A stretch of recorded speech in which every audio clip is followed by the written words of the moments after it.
जय हिंद साथियों, मैं विपुल राम शर्मा एक बार फिर आपके सामने हाजिर हूँ।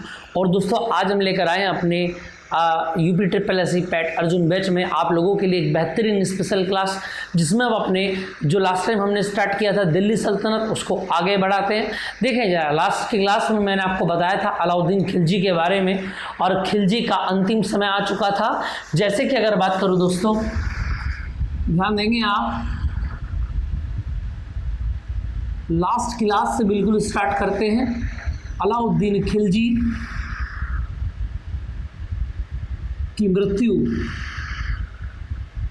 याद रखेंगे अलाउद्दीन खिलजी की मृत्यु कब हुई दोस्तों? 1316 में हुई। और याद रखेंगे आप, जलोदर रोग के कारण। किसके कारण हुई है मृत्यु? जलोदर रोग के कारण, है ना। याद रखेंगे जलोदर रोग क्या होता है? एक पेट का रोग होता है ना। और उसमें क्या हो जाता है? पेट में पानी जमा हो जाता है जो सॉलिड बन जाता है, यानी ठोस बन जाता है, जिसकी वजह से मृत्यु हो जाती है। और यही रोग किसको हुआ था? अलाउद्दीन खिलजी को हो गया था, जिनसे उनका हैप्पी बर्थडे बन गया था, है ना। अब आगे की अगर बात करें दोस्तों, अब बात आती है, देखो जरा, अगर हम बात करें भाई, जो ये वंश था खिलजी वंश, ये कब तक चला था? 1320 तक चला था। तो यानी बाद के 4 साल अभी और बचते हैं। तो 1316 के आगे की अगर बात करूं मैं, तो याद रखेंगे, अब मैंने आपको बताया था कि अलाउद्दीन खिलजी याद रखेंगे आप, अलाउद्दीन खिलजी के बाद युद्ध में जीतकर लाए थे मलिक काफूर को। मलिक काफूर केवल 36 दिन के लिए गद्दी पर बैठा। याद रहेगी बात आपको। इसको कहां से लाए थे? युद्ध में जीतकर लाया गया था। इसके बारे में पहले बात स्टार्ट कर दी गई थी हम, है ना। एक समय ऐसा था कि जब मलिक काफूर खिलजी के लिए क्या था? बिल्कुल विश्वास पात्र सेनापति था, जिसकी इजाजत के बिना कोई भी कार्य नहीं किया जाता था। तो याद रखेंगे 36 दिनों के लिए गद्दी पर किसको बैठाया गया? मलिक काफूर को बैठाया गया।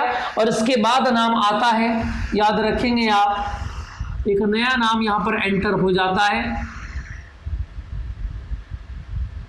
मुबारक शाह खिलजी। जी हाँ, मुबारक शाह खिलजी। और कब से कब तक रहेंगे ये? 1316 से 1320 तक ये रहेंगे। और इनके बारे में एक बात और कही जाती है, इसको आप बहुत बड़े ध्यान से समझेंगे। ये कौन थे? इनको उपाधि दी गई थी पागल बादशाह। जी हाँ, आपको थोड़ा सा अलग लग रहा होगा। कौन सी उपाधि दी गई थी उनको? पागल बादशाह। अब ऐसा क्यों कहा गया? देखो जरा, इनके ही याद रखेंगे आप, दरबार में एक व्यक्ति थे मुबारक हसन। समझ में आ रही है बात? मुबारक हसन, जिस पर ये अपना दिल दे बैठे थे। देखो, अक्सर हम बात करते हैं कि लड़का आकर्षित होता है लड़की की ओर, लड़की आकर्षित होती है लड़के की ओर, लेकिन इस काल में कुछ उल्टा हो रहा था, जिसकी वजह से इनको नाम क्या दिया गया दोस्तों? पागल बादशाह नाम दिया गया। भाई कहने की बात भी है, पागल क्यों बोला जा रहा है? कोई तो स्पेशल बात होगी। और स्पेशल बात ये थी कि ये अपने ही दरबारी से मोहब्बत कर बैठे थे, अपने ही दरबारी को अपना दिल दे बैठे थे। और कैसा दिल दे बैठे थे? ये देखो, किसको दिल दे बैठे थे? मुबारक हसन से, जो मुबारक हसन को नामंजूर था। बात समझ में आ रही है आपको? लेकिन मुबारक शाह खिलजी कौन है? बादशाह। अपनी मर्जी से मोहब्बत करेंगे और अपनी मर्जी से जिसका चाहे दिल तोड़ दिया जाएगा। अब मुबारक हसन इनसे परेशान था। क्यों दोस्तों? क्योंकि इन्होंने, मुबारक शाह खिलजी ने मुबारक हसन का जीना हराम कर दिया था। बीच दरबार में इनको चुंबन कर दिया जाता था, इनको सराहा दिया जाता था, प्यार मोहब्बत वाले 2 शब्द बोल दिए जाते थे, और बीच दरबारी में इनका उल्लास मचाया उठाया जाता था बादशाह के पीछे, है ना। आगे तो किसी को हिम्मत होती नहीं थी। तो इस बात से परेशान हो गए थे मुबारक हसन। और इससे अलग की अगर हम बात करें, देखो यही कारण थे जिनको पागल बादशाह की उपाधि दी गई। इससे अलग की अगर बात करें तो एक बात और बोली गई, क्या? मुबारक शाह खिलजी, कुछ जगह ये पर भी लिखा गया है कि ये निवस्त्र होकर यानी नंगे होकर दरबार में, निवस्त्र होकर दरबार में दौड़ा करते थे। अब ऐसी हरकत तो कोई पागल ही कर सकता है ना बच्चों? आप भी बोलेंगे कि भैया ऐसी हरकत तो कोई पागल ही कर सकता है, इसीलिए तो इनका नाम क्या पड़ा, पागल बादशाह पड़ गया इनका नाम। बातें समझ में आ रही हैं? यही कारण थे कि बिना वस्त्रों के दरबार में दौड़ पड़ना या बीच दरबार में उल्टी सीधे हरकतें करना। बातें समझ में आ गई दोस्तों? इससे आगे की अगर मैं बात करूं, याद रखेंगे आप, देखो यहां पर एक नाम आया खिलाफत उल्लाह।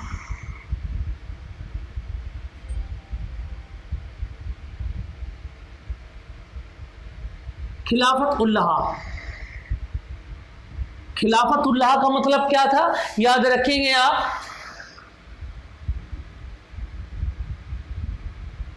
स्वयं को खलीफा कहलाने वाले दिल्ली सल्तनत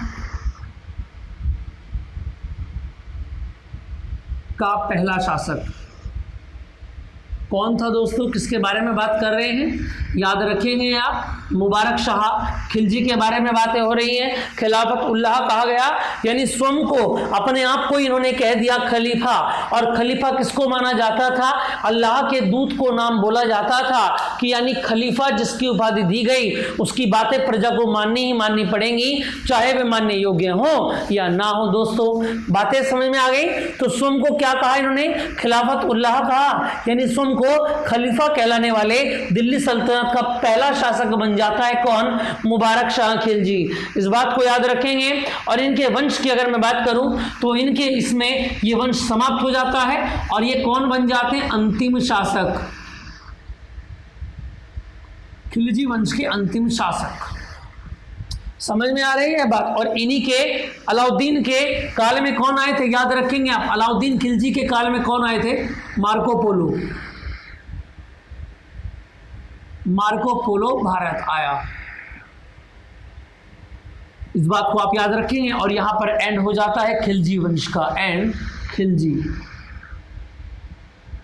चलो जी, अब खिलजी तो चला गया। खिलजी के बाद की अगर बात करें 1320 में यहां पर दी एंड हो जाता है। चलिए जी, बात करते हैं आज के टॉपिक को, जो आज की हमारी क्लास है। देखेंगे जरा, आज की क्लास को हम स्टार्ट करते हैं अपना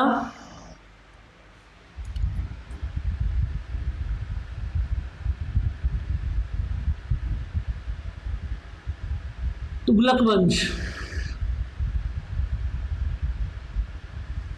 और ये स्टार्ट होगा 1320 से 1414। समझ में आ रही है बात? इतनी बात याद रखेंगे, ठीक है।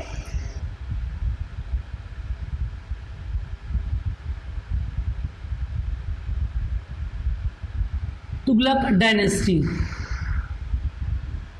चलिए भैया, अब इसकी अगर हम बात करें संस्थापक की तो ध्यान रखेंगे आप, इसको संस्थापक कौन थे? यानी कि फाउंडर।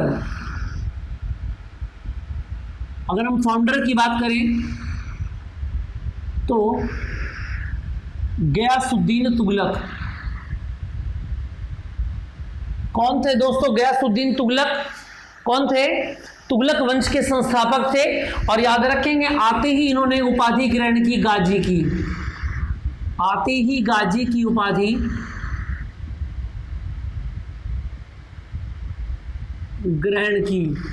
अब इस गाजी का मतलब क्या होता है, इसको देख लेते हैं।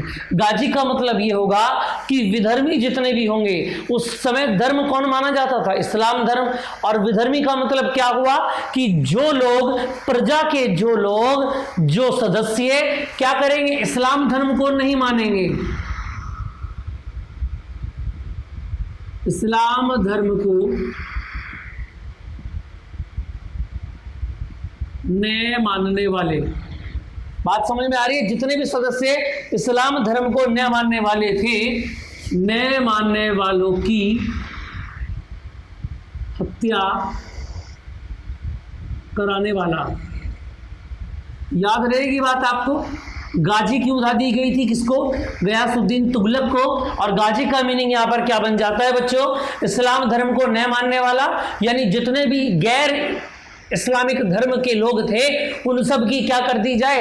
हत्या कर दी जाए। या दूसरा तरीका क्या था? उन लोगों पर इतना ज्यादा विधर्म का क्या लगा दिया जाए? कर लगा दिया जाए अलग अलग माध्यमों से कि वो कर को चुका ही ना पाए, और कर उतारने का केवल एक ही उनके पास हल हो कि वो इस्लाम धर्म को अपना लें। इतनी बातें आपको समझ में आ रही हैं? क्लियर हो रहे होंगे मेरे हिसाब से आपको टॉपिक। चलें जरा, और आराम आराम से मैं आपको टॉपिक वाइज चीजें करा रहा हूं बच्चों, तो आपको एक एक बात क्लियर होनी चाहिए। देखें जरा आगे की अगर हम बात करें, इसके बाद की अगर मैं बात करूं, गयासुद्दीन तुगलक के बारे में बात कर लेते हैं। नहरों का निर्माण कराने वाला प्रथम शासक।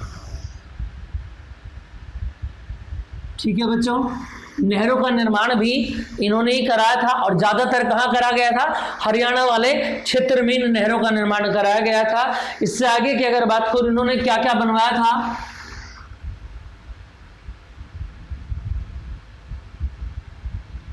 तुगलकाबाद, बात समझ में आ रही है? क्या क्या बनवाया था? तुगलकाबाद कहां बनवाया था? दिल्ली में बनवाया था। और इसके बाद बनवाया था 56 कोर्ट बनवाया। ये बातें आप याद रखेंगे, ये इन्होंने ही ये बनवाए गए थे। कौन कौन से बनवाए थे? तुगलकाबाद याद रखेंगे, कहां पर है ये? दिल्ली में। और साथ में क्या बनवाया गया था? 56 कोर्ट भी बनवाया गया था। इतनी बात क्लियर हो गई दोस्तों। चलिए जरा, अब याद रखेंगे जिस समय ये सारी प्रक्रिया हो रही थी तो उसी समय दिल्ली में एक संत बहुत फेमस हो गए थे।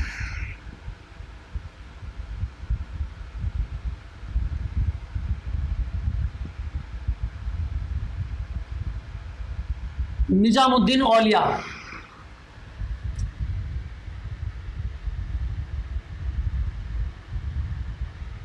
बहुत ही ज्यादा प्रसिद्ध ये धीरे धीरे हो रहे थे, और जो धीरे धीरे खटकने लगे थे किनको? गयासुद्दीन तुगलक को। क्यों? क्योंकि ध्यान रखिएगा दिल्ली के गद्दी पर कौन बैठा है? गयासुद्दीन तुगलक बैठा है, लेकिन दिल्ली के अंदर चर्चाएं सबसे ज्यादा किसकी हो रही हैं? निजामुद्दीन औलिया की। कौन थे ये? प्रमुख संत थे, लेकिन चर्चा इनकी गली गली में थी, और ये बात नासूर बनती जा रही थी। किसके लिए? गयासुद्दीन तुगलक के लिए, क्योंकि तुगलक जहां भी देखता वहां चारों ओर प्रसिद्धि दिखाई देती। किसकी? निजामुद्दीन औलिया की। बातें समझ में आ गई दोस्तों। जिस समय की ये बात हो रही है उसी समय बंगाल में एक अकाल पड़ गया था, है ना? समझ में आ रही है बात। उस स्थिति को संभालने के लिए गयासुद्दीन तुगलक तुरंत भागा बंगाल की ओर, और दिल्ली की गद्दी को कुछ समय के लिए खाली रखा गया। और उस समय किसने वहां पर अपनी प्रसिद्धि को बखारना स्टार्ट कर दिया? निजामुद्दीन औलिया ने। और निजामुद्दीन औलिया ने मौका पाते ही संपूर्ण दिल्ली पर, गद्दी पर नहीं बैठा, ध्यान से सुनेंगे, जब ये बंगाल चला गया तो गद्दी पर नहीं बैठा, तो अतिक्रमण कहा जाता, लेकिन इन्होंने क्या करा? 90% जनता को अपने हक में कर लिया। बातें समझ में आ रही हैं? 90% जनता निजामुद्दीन औलिया का गीत ही गाने लगी। इससे आगे की अगर मैं बात करूं तो याद रखेंगे आप, और ये कहां पर प्रसिद्ध संत थे? दिल्ली के। सबसे ज्यादा प्रसिद्ध कहां पर हो गए थे? ये दिल्ली में हो गए थे। और याद रखेंगे आप, ये बात पता लग गई गयासुद्दीन तुगलक को, तुरंत भागा बंगाल से दिल्ली की ओर। क्यों? क्योंकि गद्दी छिनने वाली है। और याद रखेंगे दोस्तों, जैसे ही गयासुद्दीन तुगलक, अब एक दिन में आना जाना तो नहीं कर सकता था बंगाल से, काफी समय लगता, बीच में कहीं रातें रुकना पड़ता, कहीं दिन रुकने पड़ते, तब जाके दिल्ली में आता। लेकिन गयासुद्दीन तुगलक ने क्या किया? अपना एक छोटा सा संदेश पुछवा दिया दिल्ली में। किसके पास? निजामुद्दीन औलिया के पास कि हम तुमको छोड़ने वाले नहीं हैं, हमारे दिल्ली आने से पहले आप दिल्ली छोड़कर भाग जाइए। ये बात किसने समझाई? गयासुद्दीन तुगलक ने लेटर के माध्यम से भेज दी। क्या कहा गया कि निजामुद्दीन औलिया जी, हमारे दिल्ली आने से पहले आप दिल्ली को छोड़कर भाग जाइए। तभी तुरंत निजामुद्दीन औलिया ने एक फरमान जारी कर दिया, और उस फरमान का नाम क्या था दोस्तों?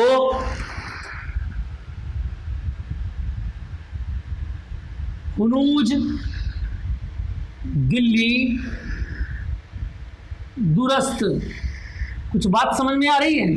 क्या कहा निजामुद्दीन औलिया ने तुगलक को? हुनूज दिल्ली दुरस्त। हुजूर दिल्ली अभी बहुत दूर है, इस बात का आप समझ रहे हैं या गहराई से समझें?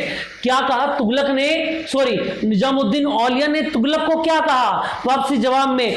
हुनूज दिल्ली दुरस्त, हुजूर अभी दिल्ली दूर है, आप आइए तो सही, पहले दिल्ली पहुंचिए तो सही। अगर दिल्ली पहुंच गए तो ये काम हो जाएगा, लेकिन अगर आप दिल्ली ही नहीं पहुंचे और बीच में आपका हैप्पी बर्थडे केक काट दिया गया तो दिल्ली पर कौन बैठेगा? सीधा सीधा राज हो जाता है औलिया जी का। तो यही हुआ बिल्कुल। और जब ये बंगाल से लौट रहे थे दिल्ली की ओर, तो इनको एक महल में रुकना पड़ा। दोस्तों समझ में आ रही है बात? याद रखेंगे आप 1325 में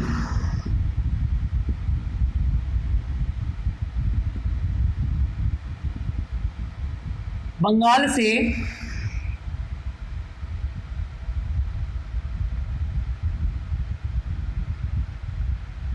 दिल्ली लौटते समय क्या हुआ दोस्तों?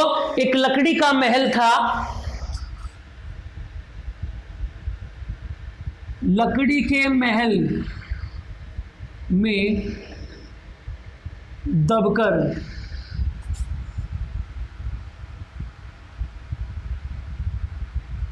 इनकी मृत्यु हो गई। बातें समझ में आ रही हैं? अब सवाल यहां पर यह बनता है कि जिस महल के नीचे इनकी मृत्यु हुई दबकर, वो लकड़ी का महल बनाया गया था किसके द्वारा? तो दोस्तों याद रखेंगे ये लकड़ी का महल बनाया गया था, अभी आगे एंट्री होगी इनकी भी, मोहम्मद बिन तुगलक की द्वारा बनवाया गया था। आगे इन्हीं की एंट्री स्टार्ट होने वाली है, मोहम्मद बिन तुगलक की। और उस समय मोहम्मद बिन तुगलक कौन थे दोस्तों? याद रखेंगे उस समय ये महाराष्ट्र के सूबेदार थे। कहाँ के सूबेदार थे ये? कौन सा राज्य इनको सौंपा गया था? गयासुद्दीन तुगलक की ओर से। याद रखेंगे आप महाराष्ट्र में, और महाराष्ट्र में भी देवगिरी। इसको मैं थोड़ा सा डीप इसलिए पढ़ा रहा हूं आपको क्योंकि देवगिरी पर हम वापस लौट करके आएंगे जब ये महाराजा बनेंगे। कौन? मोहम्मद बिन तुगलक। इतनी बातें समझ में आ गई दोस्तों। तो 1325 में हैप्पी बर्थडे बन गया। किसका बन गया? याद रखेंगे आप, गयासुद्दीन तुगलक जी का हैप्पी बर्थडे बन जाता है लकड़ी के महल के नीचे दबकर। अब 1325 से आगे की अगर मैं बात करूं तो गद्दी पर किसको बैठाया जाएगा? चलो जी देखो, इनके जो दास थे उन्हीं में से एक को लेके आना था, और दास के लिए नाम जो आता है याद रखेंगे आप, तो किसका नाम सामने आता है? मोहम्मद बिन तुगलक। क्यों? क्योंकि मोहम्मद बिन तुगलक जो थे ना दोस्तों, ये एक ऐसे सल्तनत काल के शासक रहे जिनका एक भी काम नहीं बना। आप मेरी बात को बहुत ध्यान से समझें। इन्होंने जो भी घटना, जो भी प्रक्रिया लॉन्च की वो सफल ही नहीं पाई, सब कुछ वेस्ट हो गया। जिस काम में आप ऐसा समझ लें ये ऐसे नासूर बनकर आए, ऐसे निषेध बन गए सल्तनत काल के लिए, जिस काम में इन्होंने हाथ डाला वो काम ही समाप्त हो गया। मजे की बात है ना। चलो देखते हैं कैसे कैसे इनके साथ घटनाएं घटित हुई। तो बात कर लेते हैं हम मोहम्मद बिन तुगलक की। मोहम्मद बिन तुगलक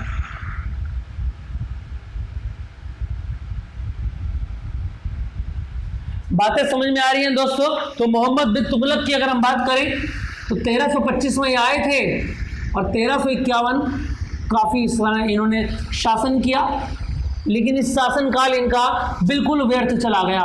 कैसे कैसे व्यर्थ क्या देखें जरा। एक बात याद रखेंगे, मोहम्मद बिन तुगलक जो थे वो सबसे शिक्षित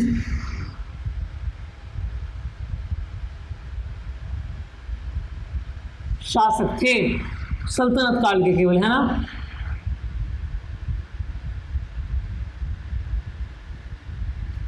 सबसे ज्यादा शिक्षित कौन थे, याद रखेंगे, मोहम्मद बिन तुगलक। और याद रखेंगे आप इनके बचपन का नाम क्या था,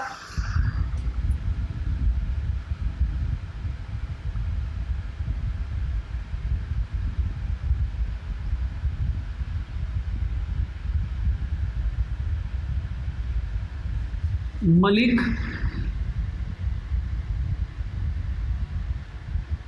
फरीखुद्दीन। याद रखेंगे आप मलिक फखरुद्दीन, इसको ठीक कर लेंगे, मलिक फखरुद्दीन। और याद रखेंगे आप इनके अलग अलग नाम भी थे, एक बहुत स्पेशल नाम इनका है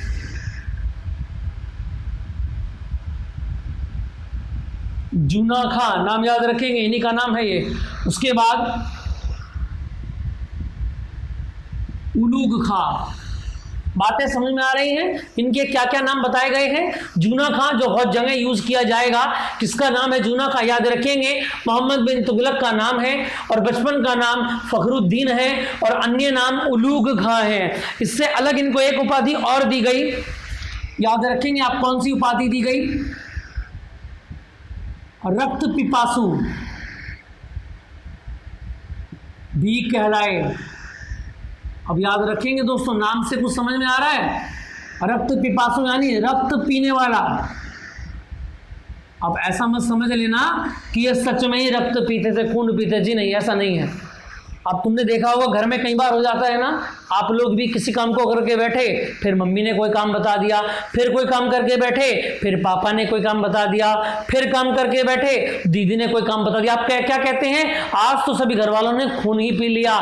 बिल्कुल यही उपाधि इनको दी गई, क्या, बिल्कुल खून पीने वाले, चैन से कभी नहीं बैठे। क्या कहा मैंने, चैन से कभी नहीं बैठे, हर समय आफत रही लेकिन फिर भी कुछ हाथ नहीं लगा। जैसे कि अगर मैं बात करूं दोस्तों, तो याद रखेंगे इनको एक उपाधि और दी गई, याद रखेंगे स्वप्नशील। ये सपने बहुत देखते थे, चाहे कामयाब हो या ना हो। बात समझ में आ रही है, स्वप्नशील भी बहुत कहा गया, बहुत कुछ कुछ सोचते थे लेकिन बेचारे कर कुछ नहीं पाते थे, क्योंकि इनका नसीब ही दोस्तों खराब था। और बात करेंगे इनके 4 असफल प्रयोग।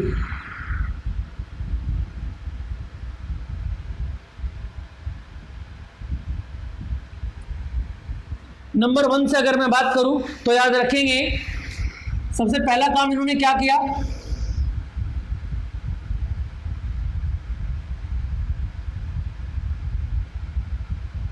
सबसे पहले इन्होंने क्या किया दोस्तों, अपनी राजधानी को परिवर्तन किया।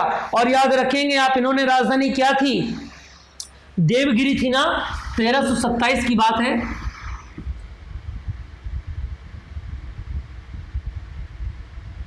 देखो मैंने अभी भी आपको बताया था मोहम्मद बिन तुगलक कहां के सूबेदार थे, महाराष्ट्र के देवगिरी के। तो इन्होंने क्या सोचा, दिल्ली पर बैठने के बाद भी इन्होंने कहा मैं जीवन पर्यटन कहाँ रहा हूं, महाराष्ट्र में रहा हूं, तो एक काम करता हूं, सबका बोरिया बिस्तर बांध के महाराष्ट्र लेकर के चलता हूं। महाराष्ट्र की गद्दी पर बैठ कर भी तो दिल्ली सल्तनत को संतुलित किया जा सकता है, शासन किया जा सकता है। तो इन्होंने क्या किया, दिल्ली से देवगिरी को राजधानी बनाया, और देवगिरी का नाम बदलकर क्या कर दिया गया, दौलताबाद।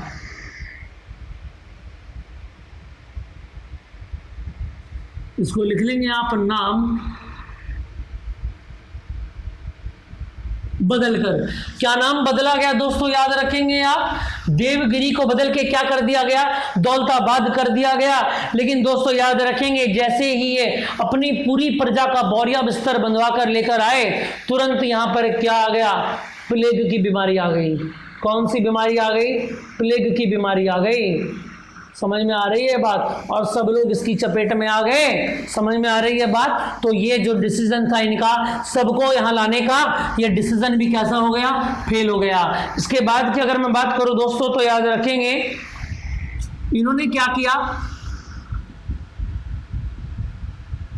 देखो उस समय क्या हो रहा था, चांदी की कमी हो रही थी।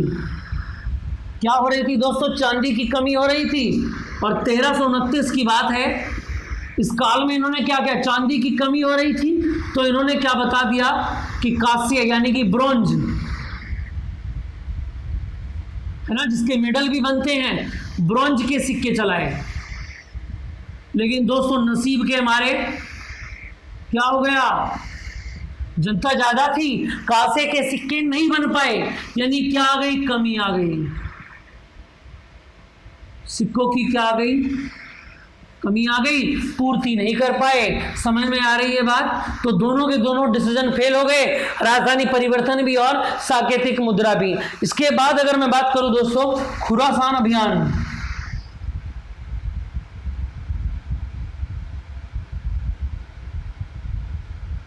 कब की बात यह की गई, खुरासान अभियान क्या किया गया, 1330 से 1331 के बीच। खुरासान, दिमाग कैसा था, खुरापाती था। तो इन्होंने क्या देखा, देखना जरा दोस्तों,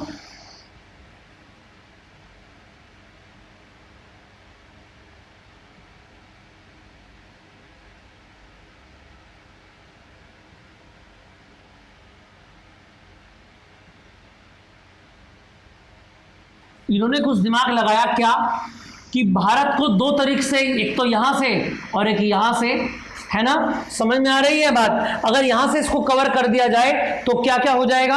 अच्छा इन्होंने क्या किया, इन्हें सबसे पहले खुरासान अभियान की बात कर लेते हैं, वो भी बात आगे आएगी। खुरासान अभियान की बात करें, इन्होंने क्या किया कि इराक को जीत लेते हैं। क्या कर लेते हैं दोस्तों, इराक को जीत लेते हैं। लेकिन क्या हुआ दोस्तों, सारे के सारे सैनिक मारे गए। क्या हो गया, सारे सैनिक मारे गए और जो बच गए वो भाग गए। इसके बाद तो ये नियम भी इनका कैंसिल हो गया, ये अभियान भी इनका नहीं चल पाया। इसके बाद की अगर मैं बात करूं, कराची अभियान नंबर 4,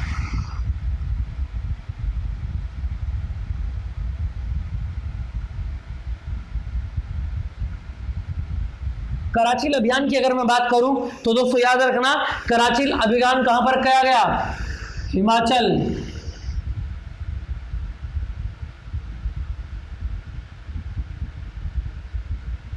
इन्होंने क्या किया कि ये जो ऊपर का हिस्सा है ना, इसको मैं काम कर लेता हूं, ढक लेता हूं, फिर ना तो यहां से कोई आएगा और ना ही यहां से मंगोलों को कोई भी आक्रमण होगा।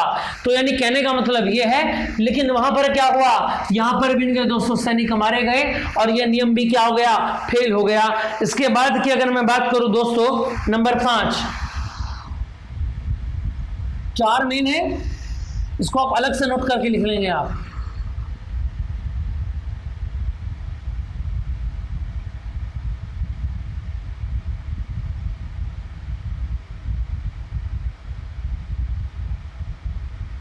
दोआब कर में वृद्धि।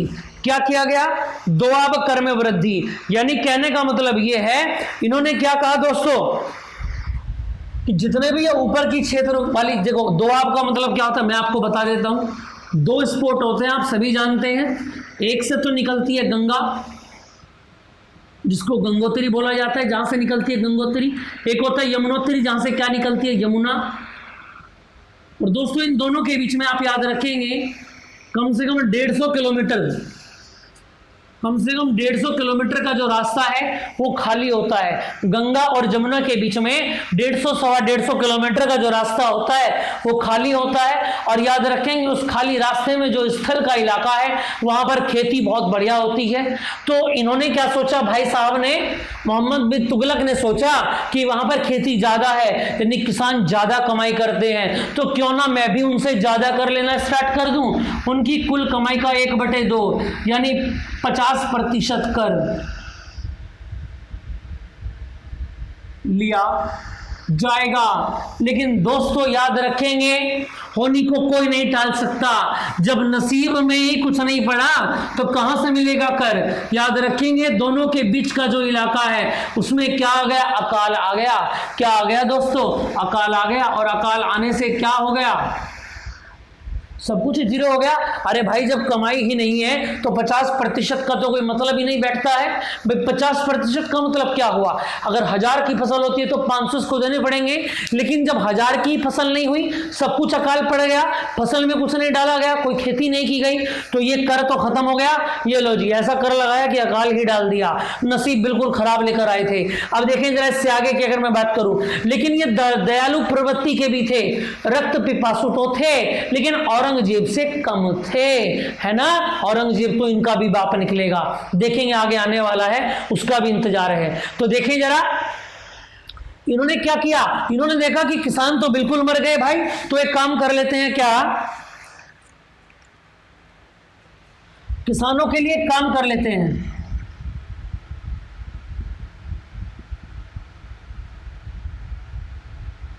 दीवान ए अमीर बना देते हैं। क्या बनाया दोस्तों इन्होंने, याद रखेंगे आप, दीवान ए अमीर बना देते हैं। और दीवान ए अमीर क्या होगा, ये किसानों के लिए है, किसानों की हानि।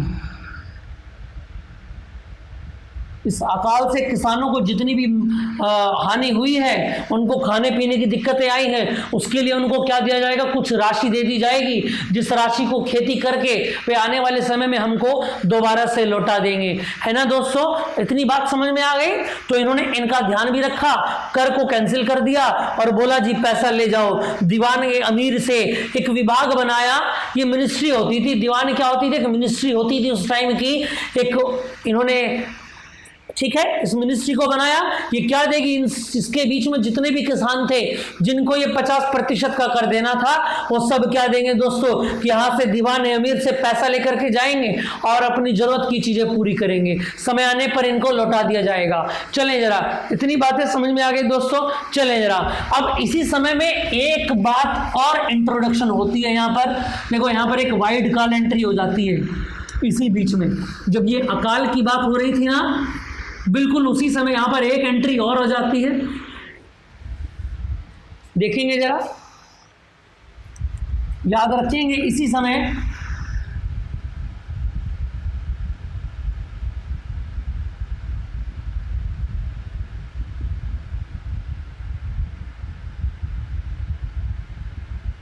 मोरक्को से कौन आ गया था,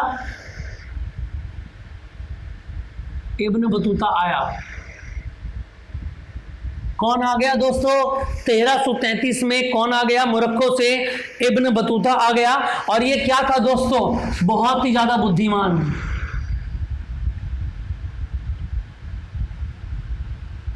अत्यधिक बुद्धिमान था। और इसकी बुद्धिमानी के कारण इनको क्या बना दिया गया, याद रखेंगे आप,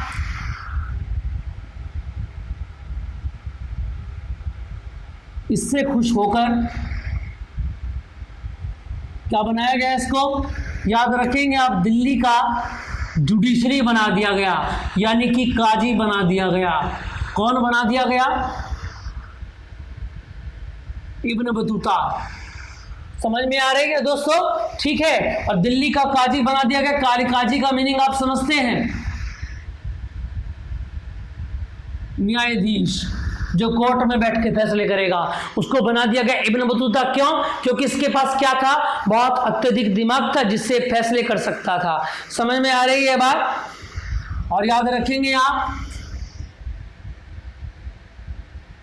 किताब उल रहेला, ये क्या थी दोस्तों, इनकी पुस्तक थी। पूछ लिया जाता है कि इब्न बतूता की पुस्तक का नाम बताइए, तो याद रखेंगे किताब उल रहेला इन्हीं की पुस्तक थी। और इनको बुद्धिमानी होने के कारण तुगलक ने क्या किया, इनको अपना, भाई शासनकाल तो उसी का चलेगा अभी, अपना दूत बनाकर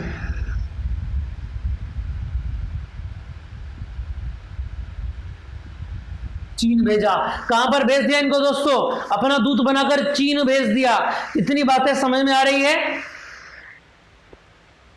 इतनी बातें समझ में आ गई दोस्तों। चलें जरा इससे आगे की अगर मैं बात करूं, देखो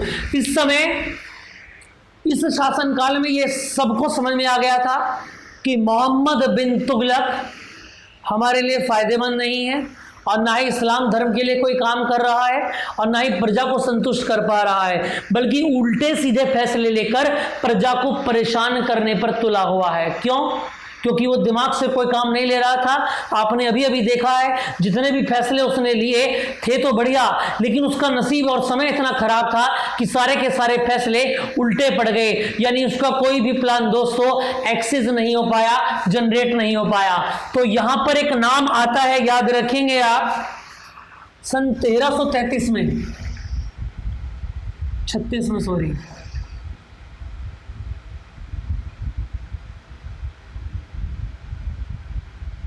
राय बंधुओं का। क्या नाम आता है दोस्तों? राय बंधुओं का। और राय बंधुओं ने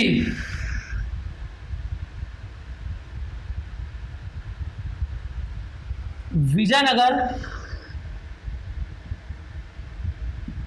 साम्राज्य की स्थापना की। इतनी बात समझ में आ रही है? अगर इस राय बंधुओं की बात करूं,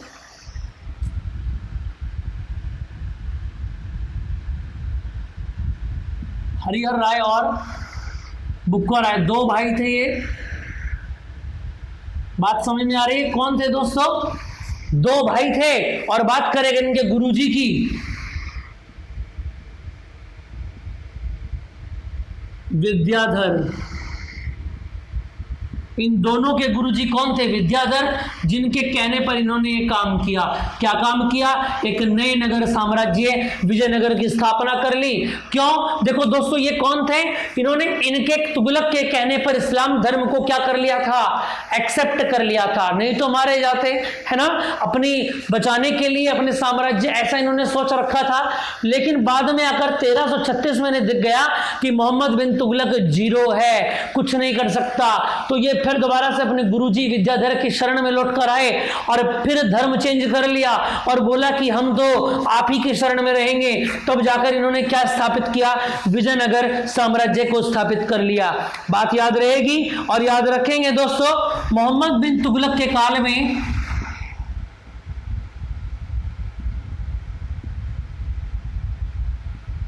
मोहम्मद बिन तुगलक के समय में अगर मैं बात करूं, याद रखेंगे आप, कौन से सन की बात करें दोस्तों? 1347 में। 1347 की अगर मैं बात करूं तो याद रखेंगे आप, क्या नाम यहां पर आएगा?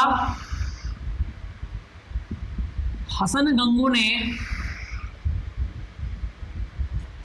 एक नया साम्राज्य स्थापित कर दिया,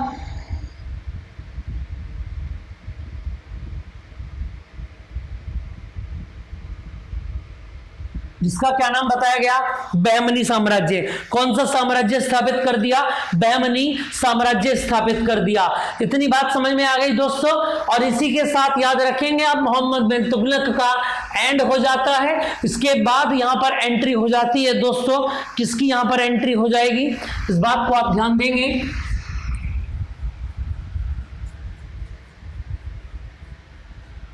चलें जल्दी से जरा। इसके बाद यहां पर एंट्री होगी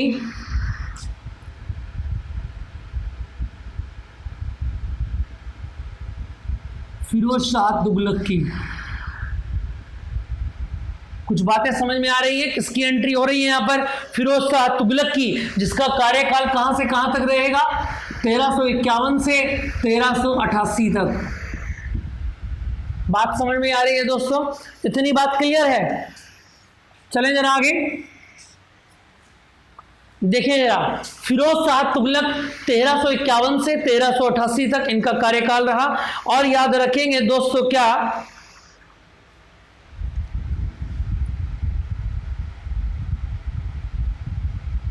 इनको एक उपाधि दी गई, सल्तनत काल का अकबर।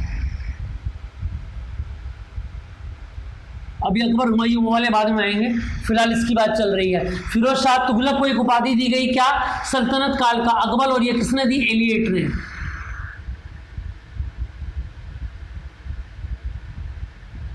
एलियट ने कहा, क्या कहा एलियट ने? सल्तनत काल का अकबर। और याद रखेंगे दोस्तों, इनको एक उपाधि और यहां पर दी गई, क्या? याद रखेंगे आप, सिकंदर लोदी तथा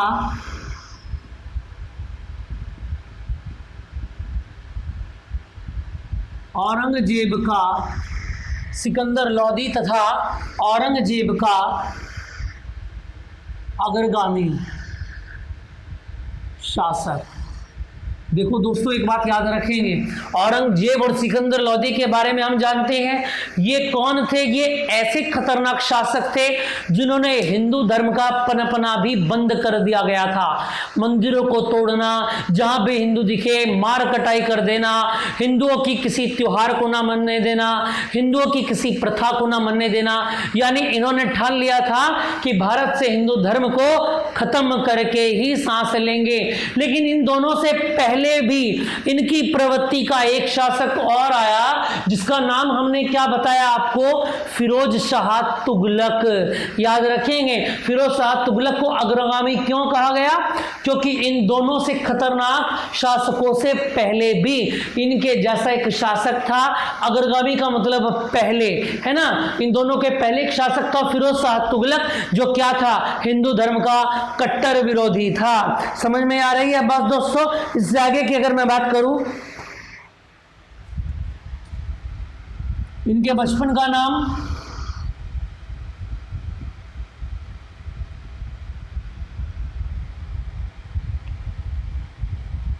देखिए जरा, अगर बचपन के नाम की बात करें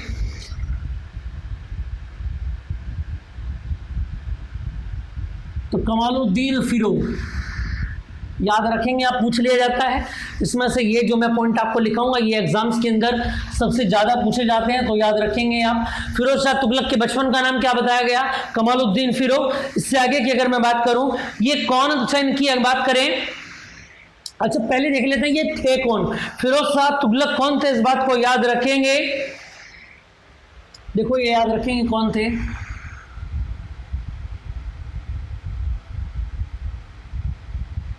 गयासुद्दीन तुगलक।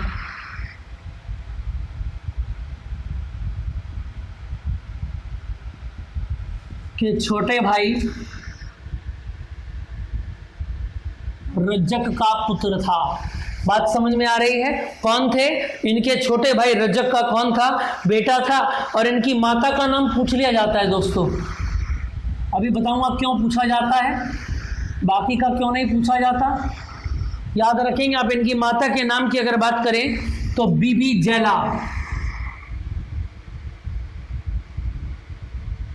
और ये इनके बारे में क्यों पूछा जाता है दोस्तों, क्योंकि याद रखेंगे बीबी जैला जो थी वो कौन थी, एक हिंदू स्त्री थी, यानी हिंदू माता थी।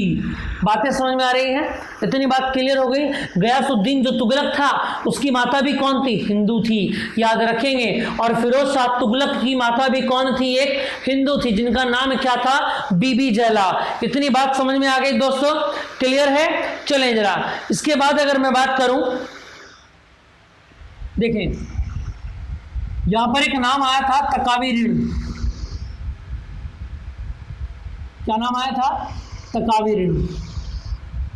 समझ में आ रही है, जब अकाल आ गया था तो किसानों को क्या दिया गया था, दीवान अमीर की तरफ से पैसा दिया गया था, जिस पैसे को कन्वर्ट कर दिया गया था तकावी ऋण में, कि ये काम चलने पर आप उनको वापसी देंगे।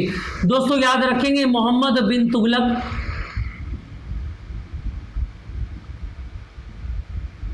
द्वारा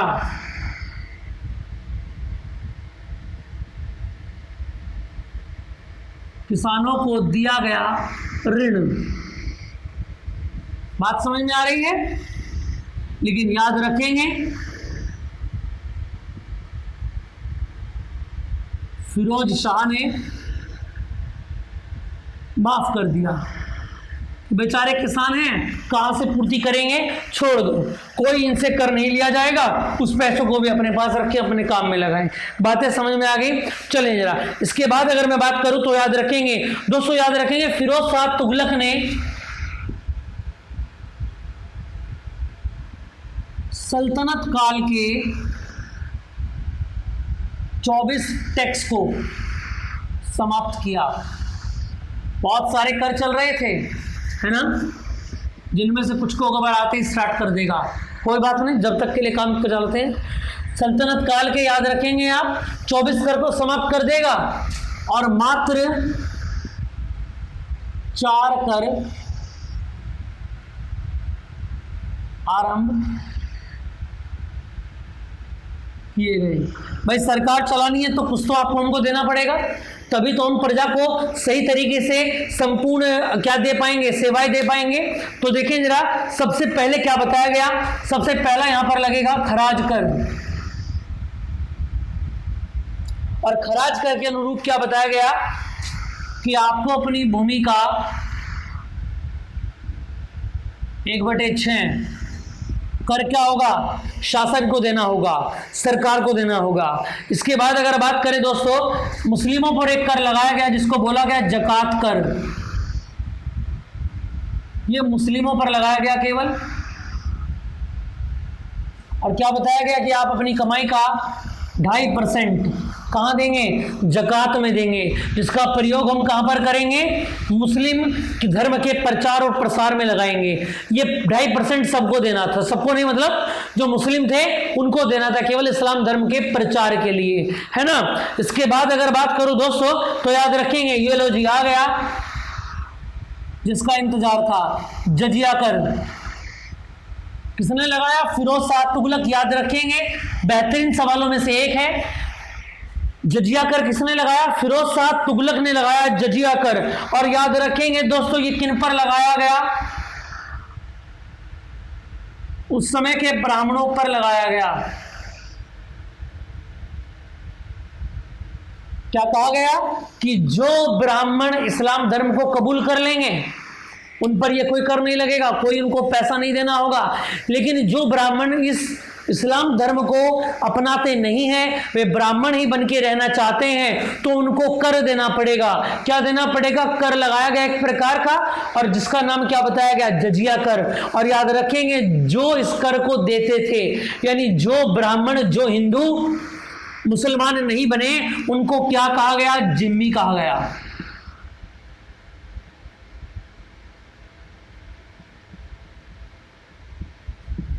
क्या कहा गया उनको, जिम्मी कहा गया। इतनी बात समझ में आ गई दोस्तों। आगे की अगर मैं बात करूं, देखेंगे नंबर 4,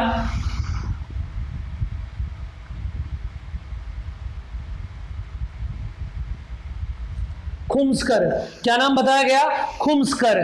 खुम्सकर का मतलब यह है कि जितना भी आप लूट कर धन लाएंगे ना, लूट कर लाए गए धन का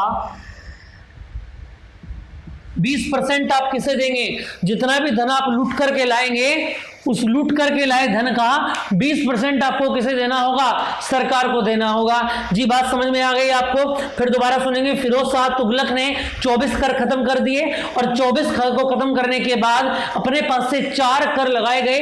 पहला कर लगाया खराज कर, यानी भूमि का 1/6 कर आपको देना होगा। जकात कर लगाया, यानी मुस्लिम धर्म के प्रचार और प्रसार के लिए सभी मुसलमानों को अपनी कमाई का 2.5% देना होगा। जजिया कर लगाया गया, ब्राह्मणों पर धर्म परिवर्तन करें वरना ये कर आपको देना होगा। और इन लोगों को क्या कहा गया, जिम्मी कहा गया। इसके बाद की अगर बात करूं, खुम्स कर, क्या बताया गया, जितना भी आप दूसरे राजाओं से, दूसरे प्रदेशों से धन को लूट करके लेके आएंगे मेरे बच्चों, उस धूल जितना भी धन आप लाएंगे, उस धन को आप अपने पास रखें, हमको केवल कितना दे दें, पूरे धन का 20% आप हमको लौटा देंगे। इससे आगे की अगर मैं बात करूं तो ध्यान रखेंगे आप, यहां से इन 4 कर से अलग एक कर और लगाया गया। और याद रखेंगे अब क्या कर लगाया गया, हब ए शर्ब। क्या नाम बताया मैंने आपको, 5वां कर है हब ए शर्ब। इसका एक दूसरा नाम भी है सिंचाई कर। क्या नाम रखा गया इसका, सिंचाई कर। यानी कि आपकी जितनी भी फसलें उपज लेंगी, उन पूरे के पूरे प्रॉफिट में से क्या करेंगे आप, फसल का 10% हमको देना होगा।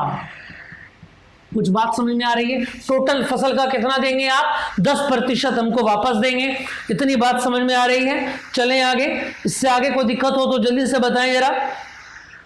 आई होप आपको इतनी बातें समझ में आ रही होंगी। चलें जरा, ध्यान देंगे आप। देखो अब यहां पर क्या किया गया था, एक घटना और याद रखेंगे, इतलाक प्रथा।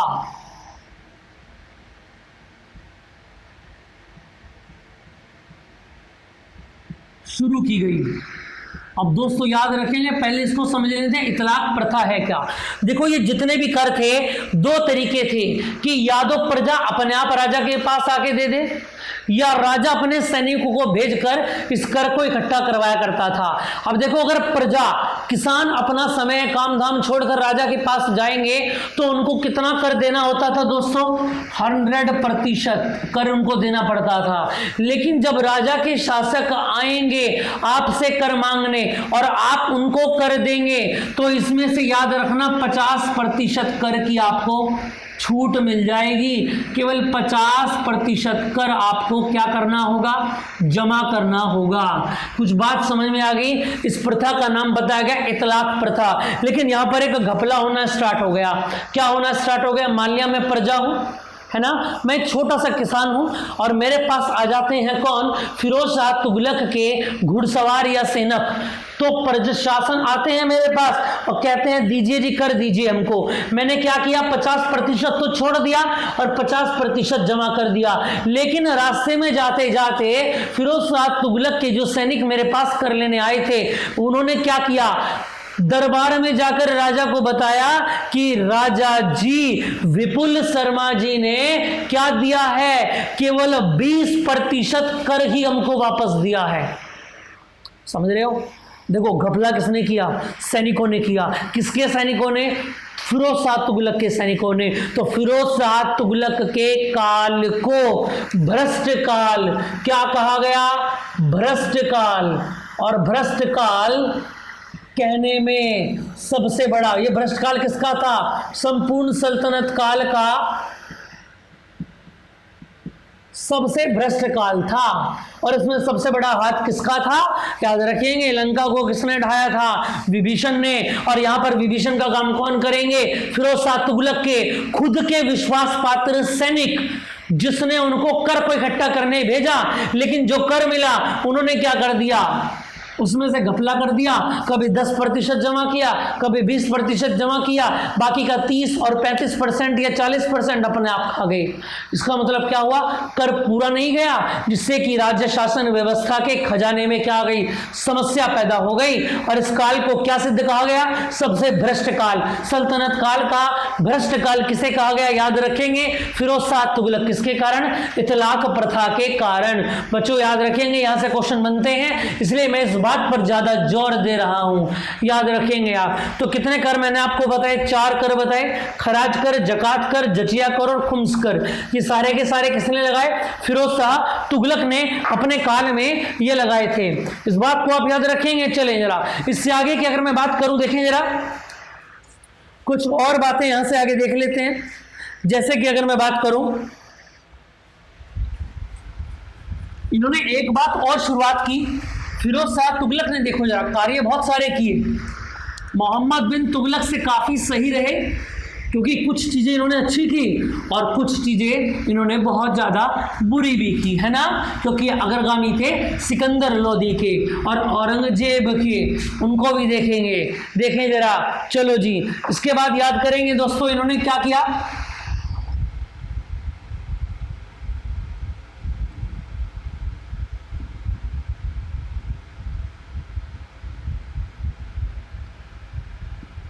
इक्ता प्रथा की क्या की, इन्होंने शुरुआत कर दी। और क्या कर दिया इसको दोस्तों,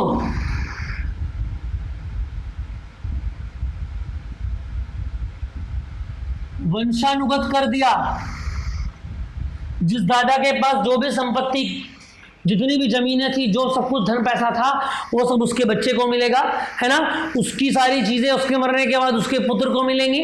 और दूसरी बात क्या बताई गई, ऐसे ही गद्दी किसी के पास है तो गद्दी उसके बेटे को मिलेगी, फिर उसके बेटों को मिलेगी। अगर किसी के आगे बेटा नहीं है तो उसको क्या मिलेगी, उसके दामाद को मिलेगी। और दामाद भी नहीं है, पुत्री का विवाह नहीं हो पाया या पुत्री भी नहीं हुई, पुत्र भी नहीं हुआ, तो वो अपनी सारी संपत्ति, अपनी सारी राज संपत्ति, अपनी जमीन जायदाद जितनी भी है, सब अपनी स्वीकृति के अनुसार अपने दास को दे सकता है। यही प्रथा कौन सी थी दोस्तों, याद रखेंगे, इक्ता प्रथा।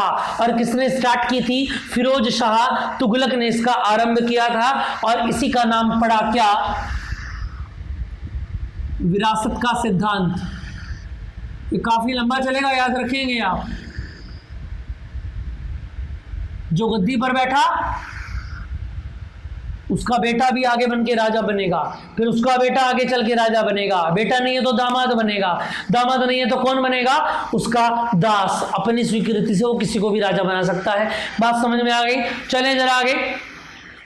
इससे आगे की अगर मैं बात करूं दोस्तों तो याद रखेंगे इस काल में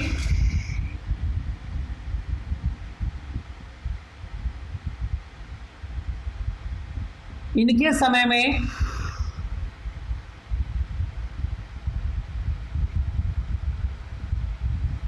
सर्वाधिक दास थे, सबसे ज्यादा दास इन्हीं के काल में थे।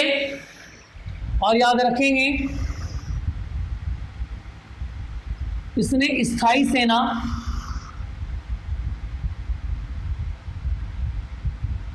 बंद कर दी थी।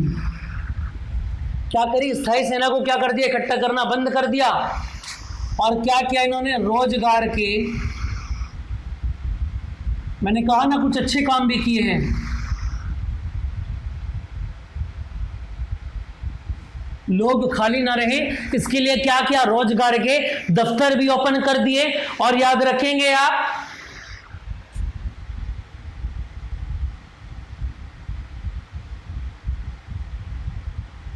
दासों के लिए दीवान ए बंदरगाह।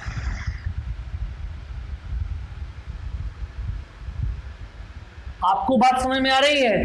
यानी जितने भी दास हैं, याद रखेंगे, ये जो बनाया था डिपार्टमेंट, वो किसके लिए बनाई थी मिनिस्ट्री? दासों पर कंट्रोल करने के लिए।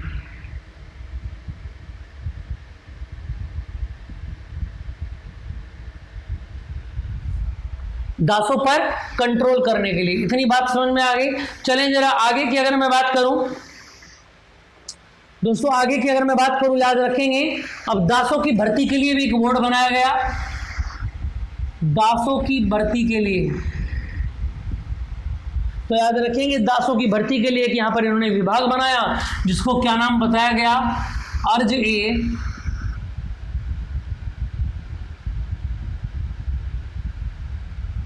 बंदरगाह। क्या नाम बताया इन्होंने इसको? अर्ज ए बंदरगाह, इसको नाम दिया गया। ठीक है, आगे की अगर बात करें हम,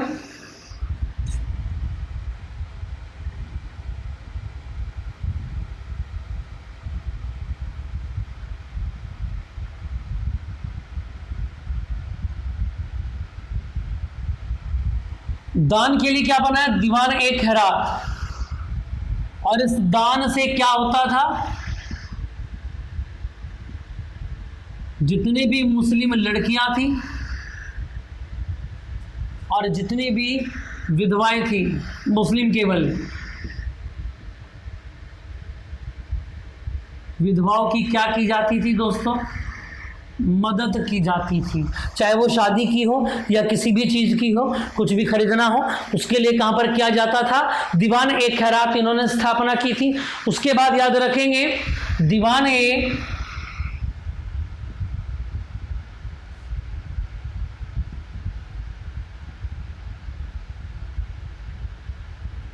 किसकी स्थापना की गई? याद रखेंगे आप, दीवान ए इस्तिहाक। क्या नाम बताया गया? दीवान ए इस्तिहाक। क्या किया गया था दोस्तों? याद रखेंगे पेंशन व्यवस्था इनके लिए, वृद्धों के लिए। अब एक बात याद रखना, सल्तनत काल में पेंशन व्यवस्था सर्वप्रथम किसने लागू की थी? याद रखेंगे दोस्तों, आप इस बात का नाम याद रखेंगे, फिरोज शाह तुगलक ने ये चालू की थी। समझ में आ रही है बात? इसके बाद अगर मैं बात करूं, एक बात और विभाग और बनाया गया, दीवान ए रिसालत। ये क्या थी? लोक अदालत या लोक न्याय के लिए। इसको भी आप याद रखेंगे। लोक न्याय के लिए जो अदालत बनाई थी उसका नाम क्या था? दीवान ए रिसालत। बात याद रहेगी, इतनी बात क्लियर है दोस्तों। चलें जरा इसमें एक बात और याद रखेंगे, इन्होंने क्या किया और इन्होंने क्या किया।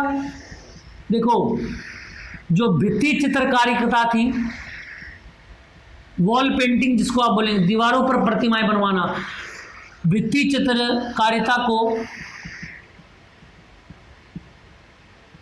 बंद कर दिया। अगर सवाल यह है कि बंद किसने किया तो याद रखेंगे फिरोज शाह तुगलक। और अगर यह बात है कि पुनः चालू किसने किया तो नाम आएगा दोस्तों अकबर का। जी हाँ, अकबर ने क्या किया था? इस वॉल पेंटिंग को दोबारा से स्टार्ट कर दिया था। और बात याद रखेंगे इन्होंने और क्या किया था? फिरोज शाह तुगलक ने सोने चांदी के बर्तन,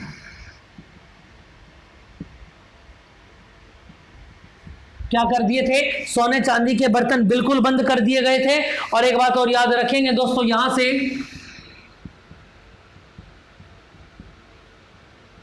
महिलाओं पर पीर मजार जाने पर प्रतिबंध। क्या बता दिया गया कि कोई भी महिला ना तो पीर पर जाएगी और ना ही किसी मजार पर जाएगी, बस कहाँ रहेगी? अपने घर पर रहेगी। इतनी बातें समझ में आ रही हैं दोस्तों? यहां तक की बात क्लियर हो गई आपको? इतनी बात क्लियर है? चलो जी, यहाँ पर ये आपका कंप्लीट हो जाता है। थोड़ा सा पॉइंट इसमें और बचा है जिसको नेक्स्ट क्लास में स्टार्ट करेंगे। फिरोज शाह तुगलक का जितना भी पार्ट बचा है अगली क्लास में स्टार्ट करेंगे। और अगली क्लास में इसके बारे में आपको बताएंगे सैयद वंश कहाँ पर आरंभ हुआ, कहाँ पर खत्म हुआ, सैयद वंश के बाद लोधी वंश अंतिम जो था, लोधी वंश कहाँ पर आया और कैसे स्टार्ट हो गया। दोस्तों दिल्ली सल्तनत की एक क्लास हमारी और बचती है, उस क्लास में आपको ये पूरा सिलेबस कंप्लीट हो जाएगा। और उसके बाद हम चलेंगे मुगलों पर, मुगलों ने कैसे कैसे आरंभ अपना स्टार्ट किया। इतनी बातें समझ में आ गई दोस्तों? तो कमेंट बॉक्स में लिखना ना लिखें कि आपको हमारी मेहनत कैसी लग रही है, हमारी टीम की मेहनत कैसी लग रही है। दोस्तों आपका बहुत ज्यादा सपोर्ट हमको मिल रहा है और उम्मीद है ऐसा ही आशीर्वाद आप हम सभी पर बनाए रखेंगे और अपने लिए, अपने परिवार के लिए, अपने माँ बाप के लिए जी तोड़ मेहनत करेंगे और हमारे साथ जुड़े रहेंगे। ठीक है दोस्तों, जय हिंद, जय भारत। अपना ध्यान रखें, अपनी पढ़ाई का भी ध्यान रखें। ओके दोस्तों।